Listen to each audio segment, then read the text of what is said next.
Anyone who's ever stepped on board a boat has likely considered, if only briefly, what would happen if they fell off it. The terror of that thought, though, is usually washed away by knowing there'd be immediate help. A life ring would be thrown into the water. The boat would turn around. A rescue would happen. But what about if you're a lone sailor and you fall off your yacht in the middle of nowhere? A month ago, it happened to John Deere in shark-infested waters off Panama. And just how the Aussie adventurer survived the freak accident undoubtedly makes him the luckiest unlucky bloke in the world. Melbourne may be John Deere's hometown, but strolling Chapel Street isn't exactly where he wanted to be right now. Nevertheless, his friends are glad as hell he's here. This is a reunion that some of them feared may never have happened. You too. Good to have you alive. Thanks, yeah, it's good to be here and be alive. The 41-year-old has just returned home for the first time in 3 years after what was supposed to be the trip of a lifetime. And boy, does he have some stories to tell. It was like an hour after sunset. I felt like 5 p.m. Had like an hour of sunset, and about an hour after the sun went down, I felt something touch me, and that was proper freaked out. I'm like, it's a shark, you know? And I was screaming. John Deere's story of survival is truly remarkable. Well, I'm going to try at least, you know? And you get the feeling he quite enjoys telling it. I'm dead. Like 100%. I was 100% convinced. And then there was that moment of like confronting your mortality. I'm like, wow, today's the day I die. Like, I didn't think I'd go like this. This is it. You know what? Just, you got to make this yourself. So just how did John survive this disaster? The solo sailor falling off his yacht, left floating in the middle of the ocean. His home drifting off into the distance and ending up smashed to pieces on rocks. It's as extraordinary as it is unfortunate. But for his friends, in some ways, this is not surprising. What was your reaction when you first found out what happened? It was equal measures, holy shit, and this is so John Deere. Like, if you were to write a headline at the start of his trip of how it was going to end, man swims through shark-infested waters is probably pretty on brand for John. So equal parts concerned, but not surprised. Yeah, really concerned, but also know that he's going to have this yarn that he's going to be pissing in people's ears for the next 20 or 30 years. So he's got the story of his life. We're glad to have him back, of course, but he's also got the story of his life. If you're going to sail around the world, then there are a few better places to start than the Greek islands. It was on these breathtakingly blue waters that John Deere settled upon his boat for the voyage, a second-hand yacht by the name of Julieta. I guess my philosophy is like, tomorrow's not guaranteed. I want to jam-pack my life with as much adventure as I can. So why not just try and live a life and see as much of the world as I can and try and live life to the fullest. A lot of people would think, who has the time and the money to sail around the world? They must be loaded. Yeah. Is that you?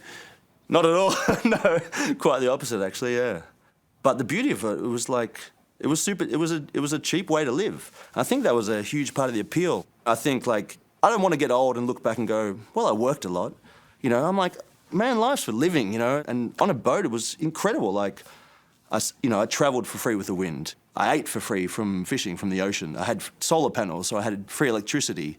And I had free accommodation, you know, in my house. It was not only my home, but, you know, daily or every how often, it converted into my transport as well. And it was great, yeah.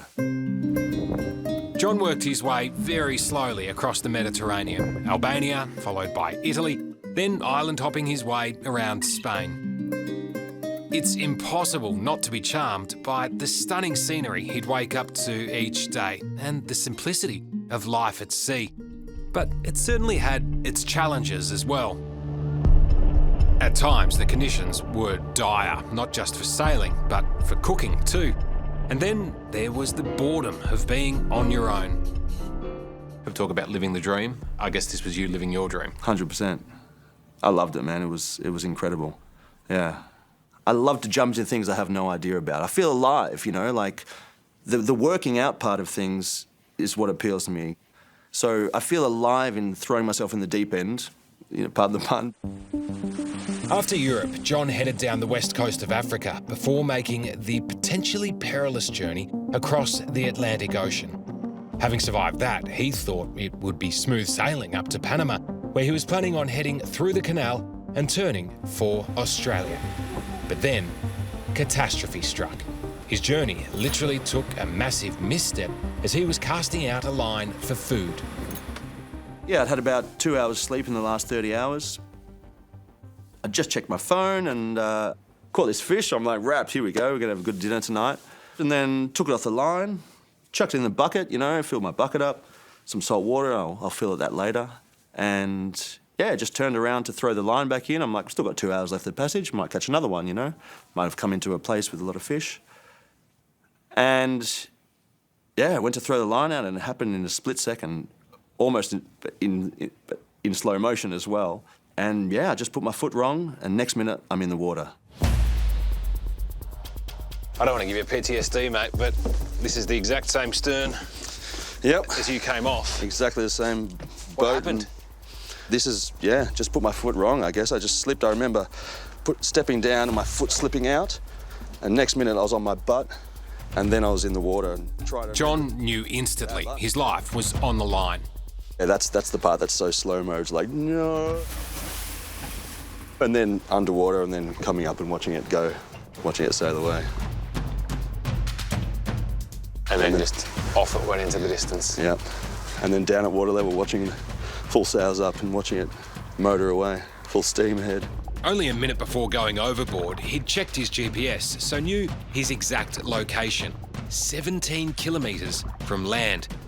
Maybe the calm waters had made John himself a little too calm and confident.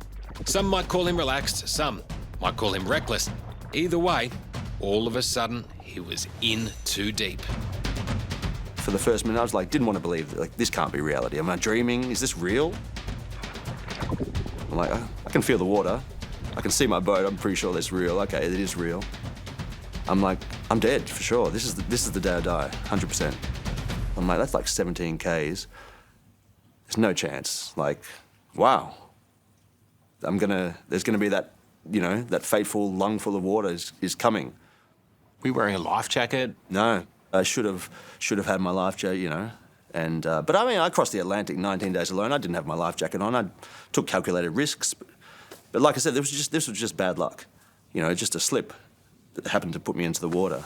But I had a T-shirt, literally had a T-shirt and shorts. That's all I had. And so the adrenaline surges. Yep. And you think, I'm dead. Yeah. I kind of floated. I kind of treaded water for a moment and thinking, right, I'm going to die. But I'm like, am I just going to float around and wait for that lungful of water? I'm like, I may as well start swimming. So I started swimming. So what do you think the longest you've ever swam in your life is before that moment? I've been in places where I've been anchored 300 metres offshore and I'm like, I'll take the dinghy or I'll take the paddleboard because I don't like my chances. I might get too tight. I'm like, it's a long way. There's no chance. Yeah, so 300 metres is a stretch for you normally and all of a sudden now you've got to swim 17 Ks. Yeah. Yeah. John went overboard an hour before sunset. He made slow progress towards the coast, but as the sky above turned ominously dark, down below the surface, things all of a sudden got even more dangerous. I felt something start to bite. That was pure terror panic. I thought it was a shark straight away.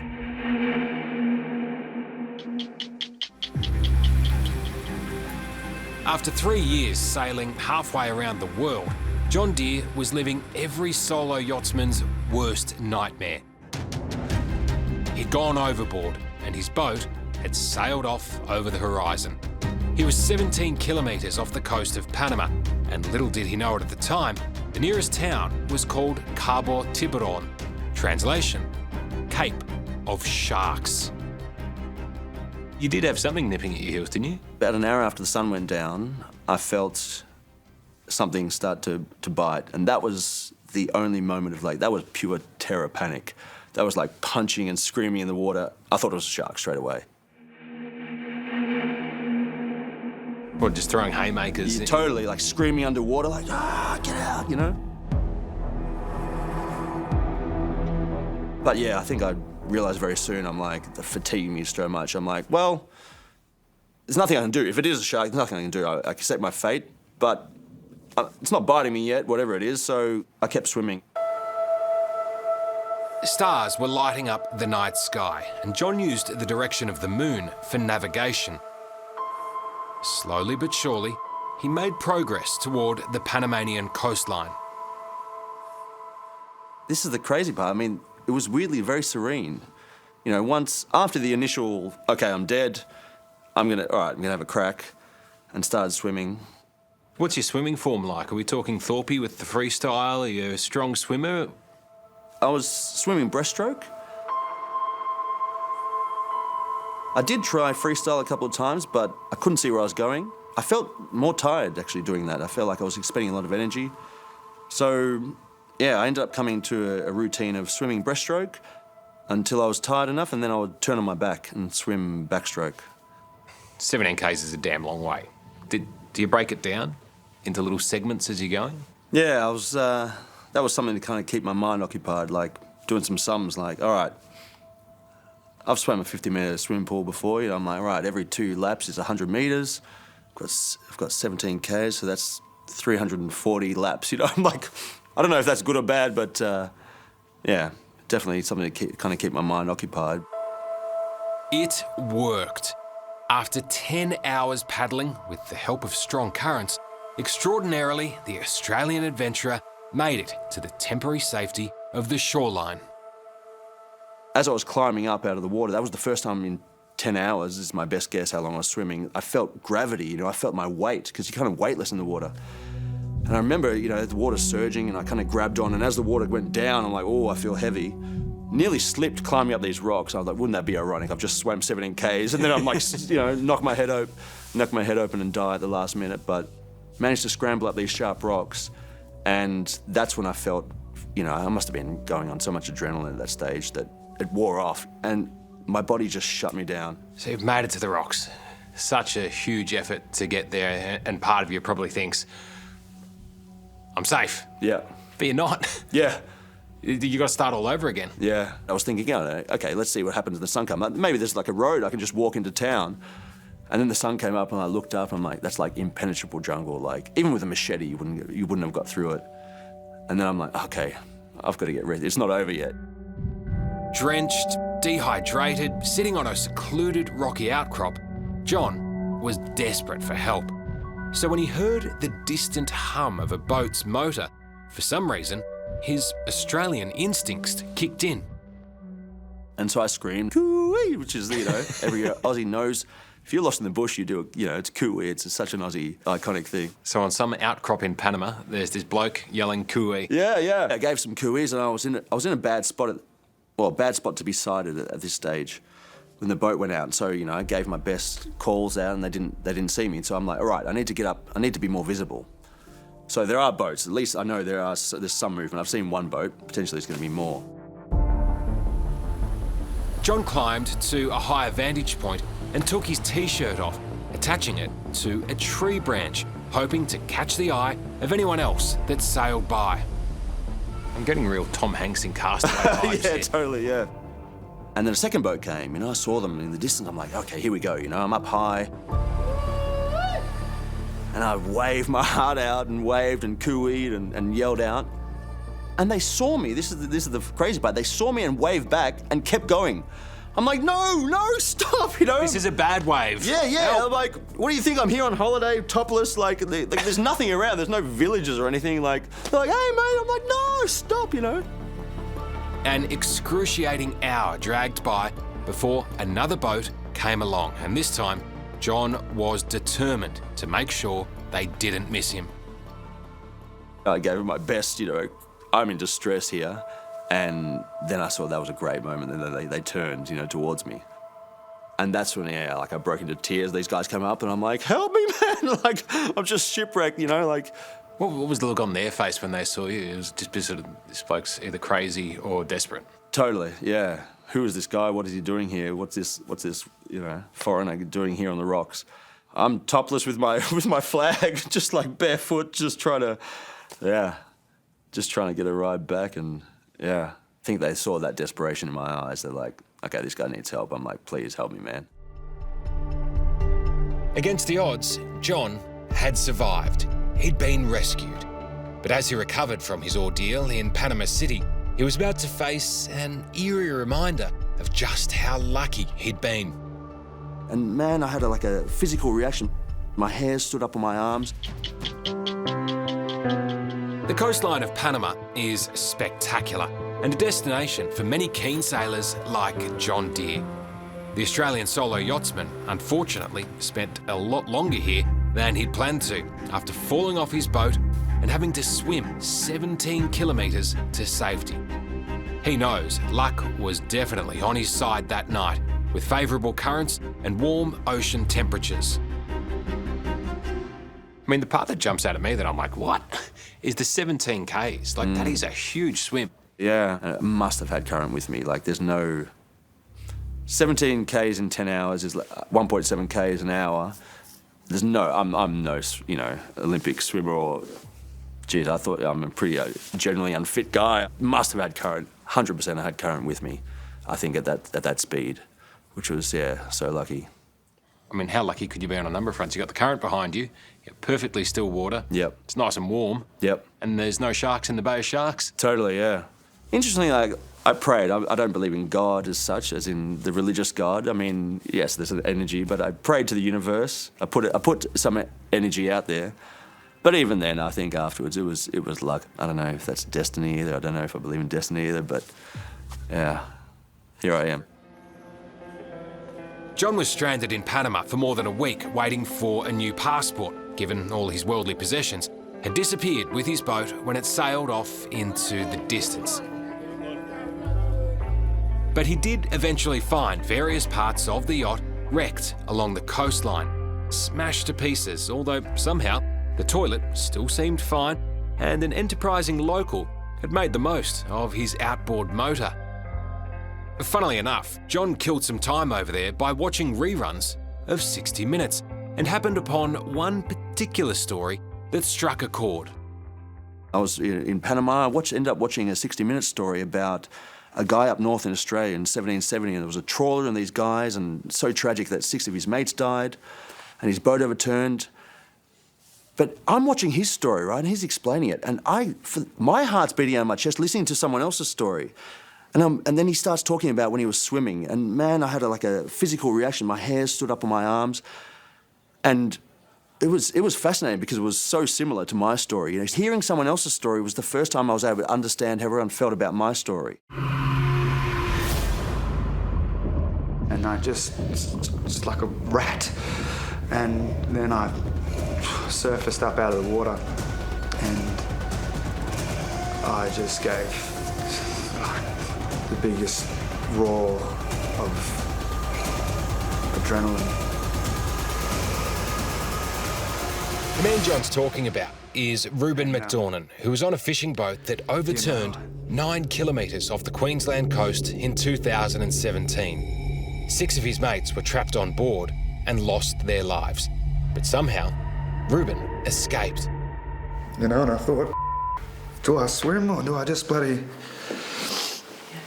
or do I just, do I give up? Is it easier just to drown yourself or something, but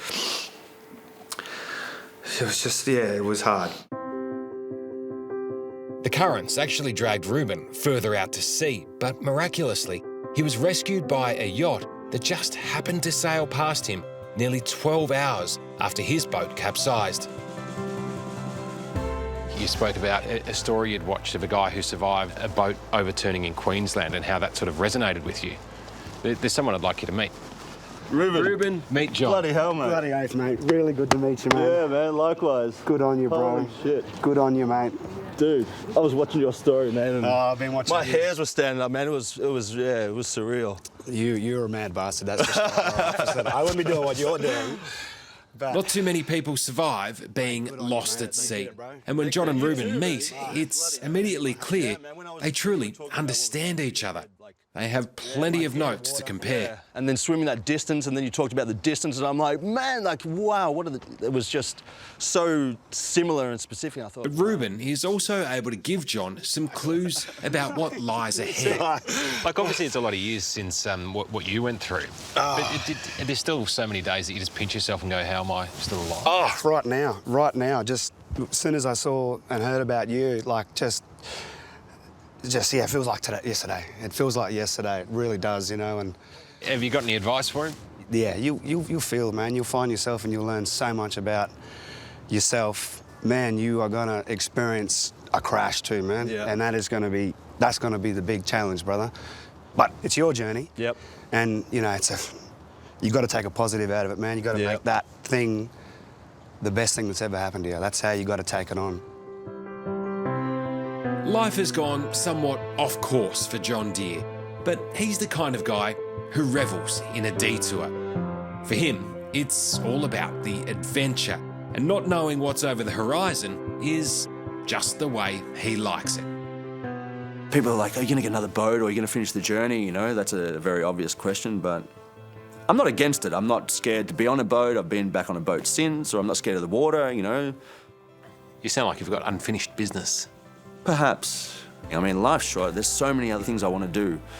So maybe see where it goes. I mean, I'm still a single guy and I'm, pardon the pun, I thought that ship had sailed in a lot of ways. I wondered, you know, maybe I don't know, will I ever have children or meet someone? And Sounds like hopefully next time you're not a solo yachtsman. yes. I think if I was to go back, it would be much nicer to share the experience for sure. And if I did fall overboard, someone can just turn around, come and get me. That would have made a difference. Hello, I'm Tom Steinfort. Thanks for watching 60 Minutes Australia. Subscribe to our channel now for brand new stories and exclusive clips every week. And don't miss out on our extra minutes segments and full episodes of 60 Minutes on 9now.com.au, as well as the 9Now app.